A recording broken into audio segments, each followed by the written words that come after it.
Yo guys, what is going on? My name is Noah. I go by 2 Points. Welcome to the studio. We're doing a little studio vlog today. First of many. I actually just got this camera, so I'm gonna start doing a lot more of these. Like I said, my real name's Noah. I go by 2 Points. If you're new here, I'm a producer, DJ. Actually super blessed and thankful. This is actually what I do full time. So how I'm, for my bills and stuff through music is I mainly produce other people's songs. Make the beats for them, record, mix and master, bring them to the studio, do sessions, all that great stuff. The thing is, mainly for this page, I want it to be more tailored to like me, what I'm doing, and my own music. I go by 2 Points. I mainly make house music. That's like my favorite genre. That's what I love to make. That's what got me into doing all this stuff in the first place. So without further ado, give you a little tour of the studio, then let's go in, start making some music. All right, so if you're, a producer yourself or engineer, want to get into music, you're gonna like this. Let me give you like a little tour of stuff that's going on right here. So anyways, we're in the studio right now. This is Green Tea Studios, by the way, located Santa Monica, Los Angeles. Super dope space. It's pretty cozy. It's not some crazy commercial studio, which is kind of good because sometimes, you can't really adjust the lights or it's just so factory. This feels a little more homey, which I like and other people like. But anyways, if you're an audio nerd, you're gonna really like this whole rack we got going here. This top one is a Neve 1073. It's actually Warm Audio's version, so it's a knockoff almost of the real version, but gets a really similar sound and it's just way less expensive. This blue thing down here, this is a compressor. So what a compressor does, if you doesn't know what it does, let's say you're recording into this mic and all your vocal levels are like uneven. Pretty much all this does is smooth it out and tames it. You have a bunch of different settings to do that taming right here. This is one of the most used pieces of analog gear in the studio right now. Is this Tube Tech. It's actually by a Dutch company, if I'm not mistaken. Pretty sure it's Dutch. But anyways, yeah, this is a great piece of gear right here. All of these, each of these are like 3,000. Pretty much every piece here on its own individually is like 3K, 4K, which is super expensive. I obviously don't own them. It's the studios, but love using these. And then, yeah, continue on to gears. This is another compressor. Don't really use this one as much. 1176 style compressor, so it's a little grittier sounding, which for hip hop and, low male singers or low male rappers and stuff, really like this one. Then down here, LA610. This is actually this piece of gear up here and this combined into one. So this right here is a preamp, pretty much powers your mic, get levels and stuff like that. This over here would be the compressor, gain reduction, all that you can see right here. This is an iconic piece. This has been around for a long time. This is actually one of my favorite pieces of analog gear right here. Really good if you're, doing pop vocals, R&B, that kind of stuff. Really smooth and even sounding on that one. Then down here, this is probably my second favorite piece of gear in here. This is the Neve Portugal Master Bus Compressor. Super dope compressor. Really good for like taming and gluing the whole mix together. So I really like this one for mastering. I haven't been using it lately just because I've been a little lazy just routing everything through here, but I really do like that.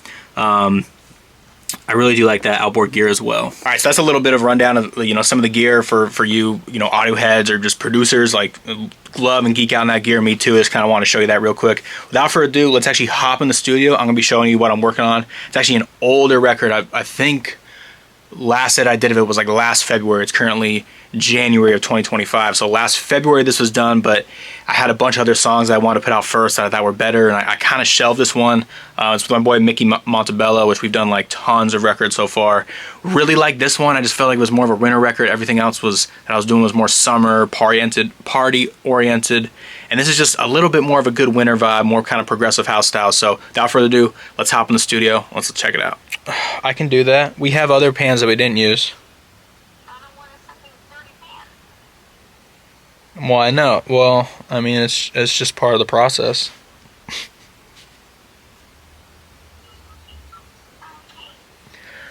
But I'll be home soon. I'm just in the studio about to film some content, and then I'm dipping.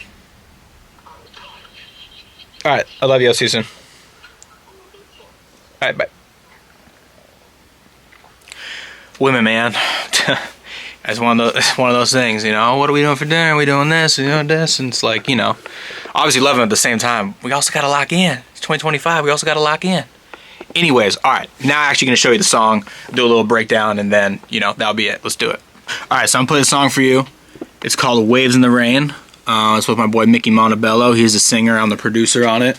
Kind of progressive house kind of style. I like it. I shelved it for a long time because I thought I had better songs. Anyways, I think it's a super cool record. Mickey Montebello smashed it. We kind of wrote it together, which was really cool. Kind of, for me as a producer, I like, coming up with melodies, ideas, having a story, everything like that. That's just like kind of why I got into music, and like also what I love to do. Obviously I've always been the guy for the past like 9 years, super in Ableton and twinkling with every sound and sound design and all this stuff. But as I've gotten older and been doing this longer, I think one of my favorite things now is like actually writing the song, structuring the song, thinking of the overall vibe, instead of just being like just behind the producer making beats all the time and twinkling with sounds. I've kind of, as I gotten older, I've really liked, almost thinking as songs, as stories beforehand and then making them. I feel like has been really cool. And this is one of those that was kind of like thought of before it was even an instrumental, which was cool. And then to go into the studio and actually like articulate that and put it all together, I thought was super dope. So I was gonna play a little snippet of it, and then yeah, we'll get kind of get into what I've been doing in Ableton and all that kind of stuff, and then build it from there. When did it all come crashing down? I gotta break that through right now. Where do we go? Where do we go? Where do we go from here?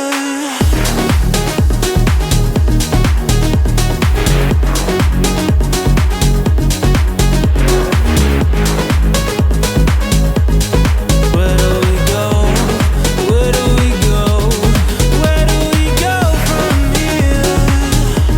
Stuck in the atmosphere. In my head, too much unclear.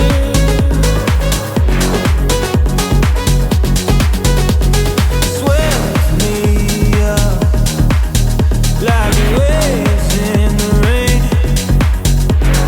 Blurry vision going to the frame. Alright, so that was just a little sneak peek of the song, kind of gave you, a little bit of the build and into the drop. This is a song I really like. There's just a lot of stuff on the mix that I kind of want to go back and tweak. I think everything production-wise, arrangement-wise is good to go. I just want to go in and tweak the mix. I just feel like I've shelved it for so long, and I kind of want to go back and tighten everything up. So yeah, without further ado, let me show you this Ableton project and kind of show you what I'm going on inside of here too.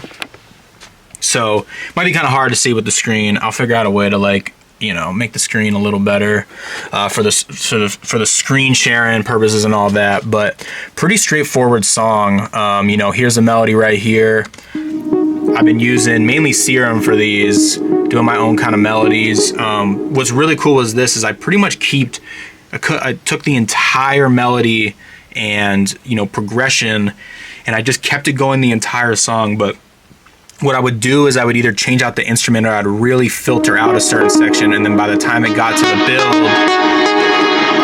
the build, the tension and energy would build more, and then finally going into it. And I feel like, one thing with me, and I feel like my sound and, the 2 points project that's been developing, is these stabs that you'll hear is like really common in all my songs that I really like. I mean, fuck, if I can find them, there's so much shit in the session.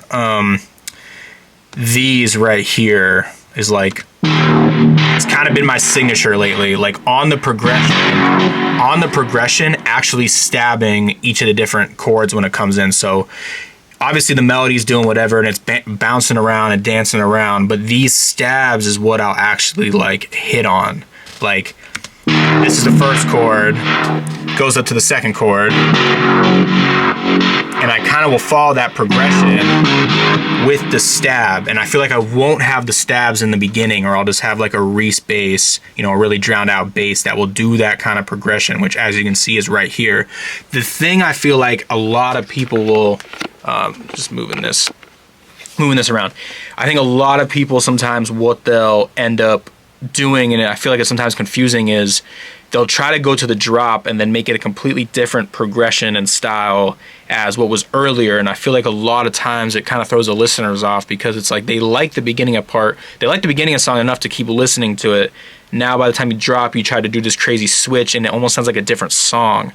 And I feel like this is a really good way to make a song sound cohesive, but building on that energy is like, you're adding other layers on top, like you're keeping the progression the same the entire time. You could even switch up some of the drums or have less drums in the beginning, more drums later, but the thing is that keeps it cohesive and concise the entire time, in my opinion, is if you keep that progression the entire time and just either change out the sounds or filter them or change out the drums, but the actual melodic elements and that progression stays the same in the entire song. That way the listener, stuff is changing, but it's never really the melody that's changing. It's the drums, other effects and stuff that you're adding or building on top of it or taking away, but the progression never changes. And this is one of those songs that the progression just kept rolling the entire way, and I think it did a good job at that. And what it's changing is the melody of the vocals, lyrics of the vocals, the drum pattern is, you know, building up, and I think that's what's really cool about progressive house in this song is like the melody stays the same, and that's what the listener is initially drawn to. Everything else around it either builds on itself or changes. So that's one thing in the song that I really liked, and that's kind of one of my styles I've been really kind of honing in on, is in the progression, every time it changes notes or chords, those aggressive stabs that you hear, that's kind of like the sound that I've been really kind of carving out for 2 Points, and I feel like has done a really good job of, in almost every single song that you hear of mine now, it will have those. The rest might change, but that progression with those stabs, we're always going to stay the same. And these two right here together are kind of like those stabs that I've been talking about, just on the progression though. And you let the arps and other little sounds kind of be that melody that you hear that keeps repeating, but these on the progression will stay the same.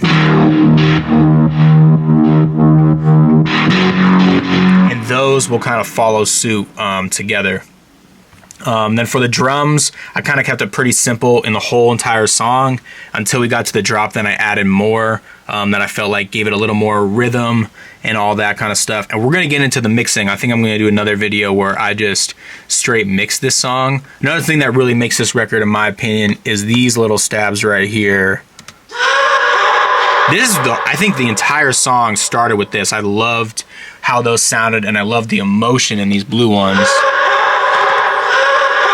And I do it the entire song, and I think when I mix it, I may take some of them out, because I literally do it like the same pacing in every single time of the song, and it's kind of annoying. And then here's the vocals. I already did, you know, so much processing on the vocals already. I've been moving around trying to break through.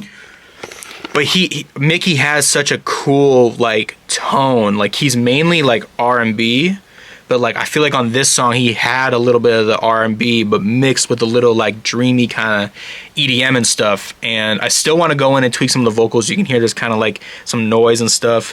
I don't even think I really mixed it the last session. I was like, let's just record it, get it down, and then now I'm gonna really go back in and start to mix it. I'm gonna make a separate video for that, but I just wanted to, you know, introduce myself. Gonna do a lot more of these vlogs in the studio. Like I said, my real name's Noah, but I go by 2 Points. If you're new here, definitely hit the subscribe. Follow me along my journey of trying to really do this DJ and music producer thing. Aside from also working with all the other artists and stuff that I work with to make their vision come to true, one thing I've kind of lost sight of the years was doing mine. So thank you for tapping in. If you watched the entire video and you're new here, make sure to hit subscribe, and I'll see you later.